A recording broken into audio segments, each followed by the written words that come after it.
Oke, sebelumnya perkenalkan, saya Husain Akbar dari Rekayasa Nilai Kelas D, dan di Mahir 080 akan mempresentasikan mengenai studi kasus yang pertama, yaitu Corporate Office Building. Selamat menyaksikan. Oke, dari yang pertama ada deskripsi proyek. Dari kasus ini, para engineering meringkas peristiwa dari yang ada di proyek ini yang dilakukan pada tahun 1994 berdasarkan permintaan dari perusahaan investasi real estate. Nah, studi ini dilakukan pada fase pengembangan desain sekitar 60% dengan perkiraan biaya konstruksi sebesar 71 juta dolar. Nah, pokok pembahasan studi ini adalah mempertahankan citra arsitektur dari bangunan tersebut. Nah, dari data yang ada, fasilitas pertokoan komersial terdiri dari luasnya yaitu 800.000 kaki persegi.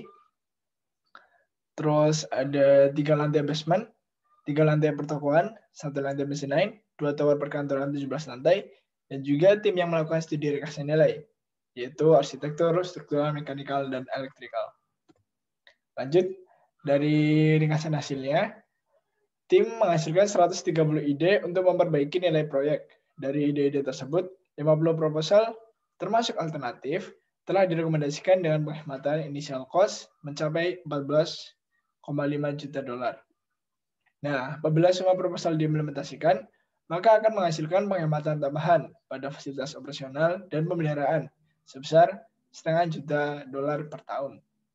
Nah, selain itu, laporan ini mencakup 30 saran desain untuk peningkatan proyek secara keseluruhan yang didokumentasikan untuk dipertimbangkan selama pengembangan berkelanjutan dari desain. Nah, dari ringkasan rekomendasi pokoknya, ada dari segi arsitektur dulu. Nah, di arsitektural ini ada sekitar 16 proposal yang dihasilkan dengan batasan tidak ada fitur arsitektur atau konsep yang disentuh.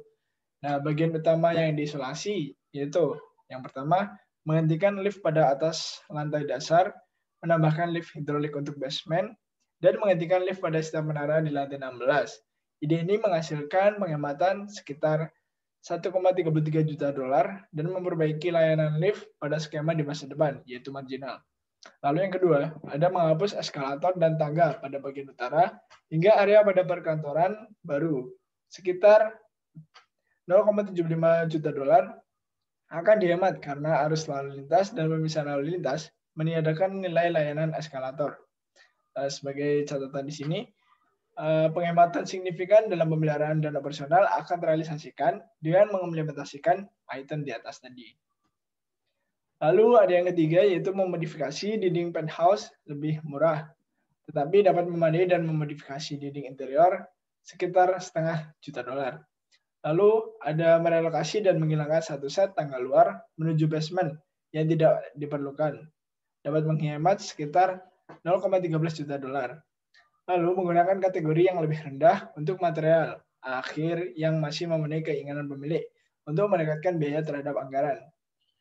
Dapat menghemat sekitar 0,8 juta dolar. Lalu yang keempat ada karena penggunaan ruang dapat ditingkatkan, kurangi lobby yang diusulkan pada setiap lantai.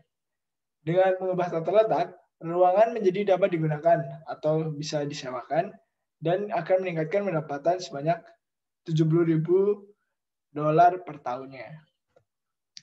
Lalu dari segi strukturalnya, terdapat sekitar 9 ide struktural yang basic dan opsional telah dikembangkan. Bagian-bagian utamanya, yang pertama ada mempertimbangkan penggunaan precast berongga untuk pelat lantai basement dan menara. Dapat menghemat sekitar 1,44 juta dolar. Lalu yang kedua ada menghapus basement lantai 4 dan 5. Diganti untuk ruang penyimpanan tangki dan pemindahannya. Dapat menghemat sekitar 0,53 juta dolar. Lalu yang ketiga ada memodifikasi slab lantai dengan two-way slab dan balok. Dapat kita hemat mencapai 0,8 juta dolar tetapi menggunakan precast. Nah, dari bidang yang ketiga yaitu mekanikalnya, terdapat sekitar 17 gagasan basic dan opsional mengenai mekanikal yang telah dikembangkan. Gagasan utamanya meliputi Yang pertama, eliminasi lantai 2 dari penthouse dengan relokasi tangki air di atap dan setara dengan meniadakan lantai 4 dan 5 basement. Dapat menghemat sekitar $1 juta. Lalu ada yang kedua, memodifikasi sistem penyimpanan energi termal atau TES dengan relokasi tangka di basement lantai 1-3 dan relokasi ruang pompa di basement lantai 1. Nah, di sini penghematannya mencapai $0,45 juta pada initial cost dan $54.000 per tahunnya. Nah, nilai proyek akan diperbaiki secara signifikan dengan meningkatkan ruang yang disewakan dan relokasi. Lalu yang ketiga ada meningkatkan cakupan dari kotak VOV. Cakupannya sekarang dari 279 square feet per kotak muncul terlalu mahal dan harus ditinjau mengingat potensi penghematan dapat mencapai $0,37 juta ditambah penghematan perawatan sebesar $25.000 per tahunnya. Nah, lalu yang selanjutnya ada menghapus perhitungan dan menggunakan harga yang proporsional. Tadi ini tambahan ya, dari yang terdapat 3 tambahan saran yang sedikit kontroversial, tapi harus diperhatikan untuk peningkatan nilai proyek. Yang pertama tadi itu. Nah, yang kedua menggunakan a share untuk kriteria desain suhu 78 Fahrenheit untuk musim panas dan 68 Fahrenheit pada musim dingin. Lalu yang ketiga mempertimbangkan ruang penempaan untuk mengurangi belanja modal, menunda biaya, fit up, hingga diketahui keinginan tenan atau leasing ruang adalah pasti. Lalu yang bidang keempat ada electrical. Dari electrical sendiri ada sekitar 9 ide yang telah dikembangkan. Ide utamanya yang pertama mengonfigurasi ulang distribusi elektrikal menggunakan bus tegangan tinggi menuju penthouse dan merelokasi transformer ke beberapa lantai. Nah, di sini ada potensi penghematan sekitar $1,73 juta. Lalu yang kedua, maaf kamera saya mati mungkin. Oke, kameranya agak terkendala. Oke, lanjut. Lalu yang kedua ada sehubungan dengan ide di atas, konfigurasi ulang distribusi elektrikal HVAC-nya menggunakan peralatan 380 volt dibandingkan peralatan 240 volt. Juga menggunakan permintaan dan load faktor yang biasa untuk bangunan yang sama. Terdapat penghematan sekitar $1,3 juta. Nah, yang ketiga ada mengurangi muatan untuk kekuatan dalam keadaan darurat menggunakan diesel dengan pompa api, baterai cadangan untuk mengoperasikan perlengkapan pencahayaan darurat, dan mengurangkan jumlah titik daruratnya. Nah, mengurangi jumlah generator dari 2 menara dengan 900 kV ampere ke 1 generator tiap menara. Nah, generator ini akan berguna kurang lebih sekitar 1000 kV ampere untuk memenuhi daya persyaratan perusahaan. Terdapat penghematan sekitar $0,65 juta.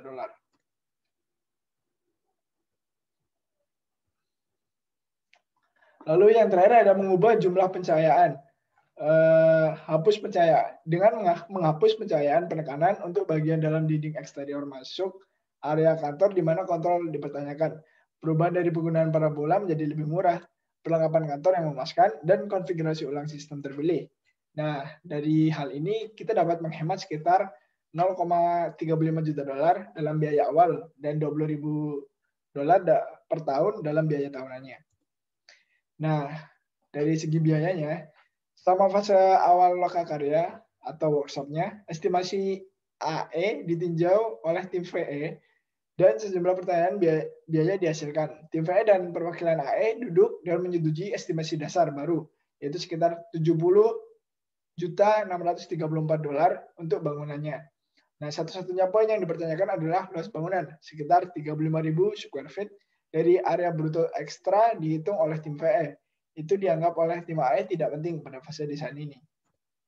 Nah, dari data proyek yang tadi, di awal biaya estimasinya sekitar $71 juta, lalu initial cost sekitar $14.500.000, lalu annual savingnya dapat mencapai sekitar $500.000 per tahunnya. Nah, ini merupakan diagram cost modelnya dari kasus satunya. Lalu lanjut ke rekomendasi value engineering-nya. Nah, di sini dalam usulan yang pertama itu menggantikan lift pada lantai dasar atas Nah, dari desain awalnya, di setiap menara, 6 elevator melayani lantai basement ke-3 untuk parkir garasi. Lalu juga ada lift yang sama, ini melayani podium shopping dan menara kantor 18 lantai. Lalu desain yang diusulkan, ditambahkan 2 elevator hidrolik seberat 2.500 pon di ruang bawah tanah di setiap menara. Satu di setiap sisi ujung setiap lift bank. Untuk melayani parkir garasi hanya antara lantai 3 dan lantai dasar atas. Dan stop office tower elevator di lantai dasar atas. Nah, diskusinya, desain yang diusulkan menghasilkan penghematan ruang diperoleh pada tingkat basement 1 hingga 3. Selain itu, proposal ini meningkatkan aksesibilitas penyandang cacat di ruang bawah tanah dengan memastikan bahwa semua lift yang melayani tingkat ruang bawah tanah akan dapat diakses yang tidak terjadi dalam desain saat ini. Nah, ini denah dari penghapusan dinding sebagai ruang di antara elevator basement untuk perpipaannya. Lalu lanjut ke penghematan life cycle cost. Ini dalam dolar Amerika Serikat. Nah, di situ tercantum dalam modalnya ada pengganti dan O dan M per tahunnya. Aslinya 1.558, diusulkannya 499, tabungannya 1.58722. Lalu total simpanan yaitu modal ditambah PW-nya sekitar 1.159.257 juta dolar. Nah, ini persentase total penghematannya sekitar 73,6%. Lalu yang kedua ada menggunakan precast hollow core pada konstruksi lantai. Nah, desain awal konstruksi lantai yang umum untuk semua lantai di atas lantai 1 basement adalah riba slab beton cor tempat atau chip yang membentang di antara balok beton chip. Sebuah slab topping 7 cm ditempatkan di atas lantai. Nah, desainnya diusulkan dengan menggunakan papan percetak beton berongga beton pertekan atau precast hollow core. Lalu konstruksi diusulkan di semua area lantai di mana desain deep slab saat ini ditampilkan. Papan pencetak akan memiliki tebal 25 cm dengan lempengan topping 7 cm.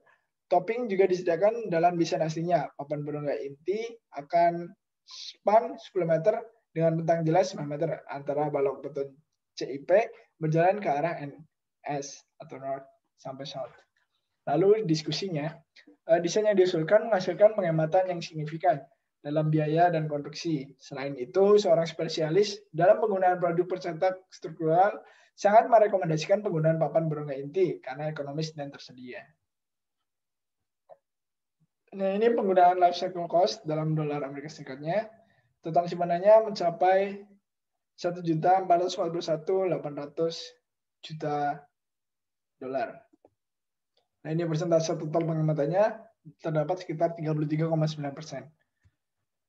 Lanjut yang ketiga, ada modifikasi desain thermal energy store. Nah, di desain awalnya membutuhkan 4 tangki, sekitar 690 meter kubik, yang terpasang pada 2 pendingin, 214 tin. Lalu yang kedua, pendingin beroperasi sekitar 100% selama jam sibuk. Nah, yang ketiga, penyimpanan energi untuk periode puncak dan penggunaan darurat. Desainnya diusulkan dengan menghilangkan level basement 4 dan 5, memindahkan ruang pompa ke level basement 1. Tambahannya, proposal hanya diimplementasikan jika elevator dihentikan di lantai dasar. Batas lantai harus dijatuhkan 2 meter dan ketentuan dibuat untuk ruang lift di bawah lift yang berhenti di lantai atas. Juga hanya 1 reserve per menara yang diusulkan untuk sistem TS yang baru.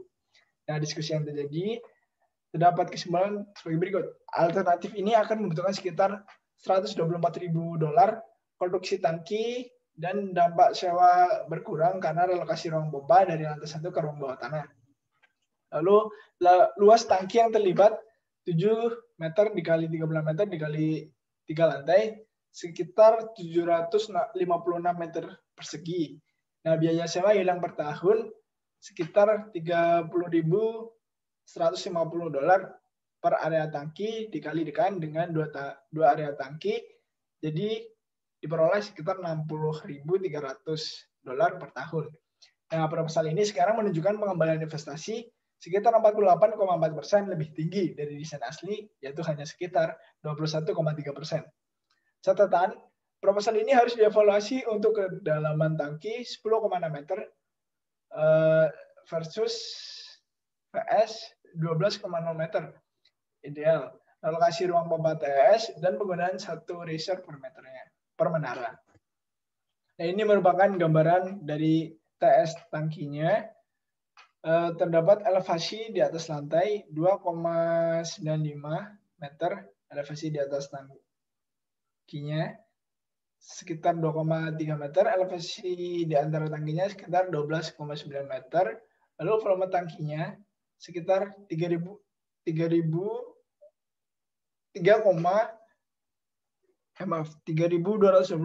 meter kubik dengan catatan kedalaman tangki 10,6 meter.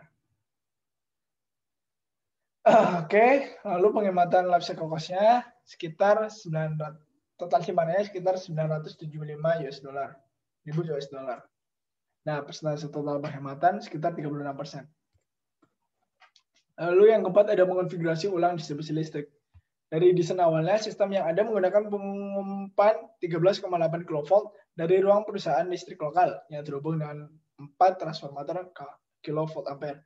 Nah, terdiri dari satu set saluran bus mendistribusikan beban ke panel lantai bangunan dan papan distribusi. Daya umum MCB dihubungkan melalui transfer pembinaan otomatis atau ATS untuk memindahkan generator daruratnya. Lalu desain yang diusulkan, hapus sistem saluran bus, lalu kurangi ukuran peralatan dengan menggunakan HVAC, gunakan lebih dari 2 untuk distribusi daya umum dengan 220 volt sekunder. Hubungan semua dengan kabel 13,8 loop. Lalu diskusinya, sistem yang dirancang sangat mahal. Penggunaan saluran bus membutuhkan biaya perawatan yang jauh lebih banyak daripada kabel. Sistem yang diusulkan harus menggunakan bahan standar untuk memaksimalkan persaingan dan menghilangkan penggunaan produsen khusus untuk peralatan yang dirancang. Sistem yang dirancang mencapai fleksibilitas dan biaya awal yang lebih rendah. Nah, ini merupakan gambaran denah dari alternatif distribusi listrik 1.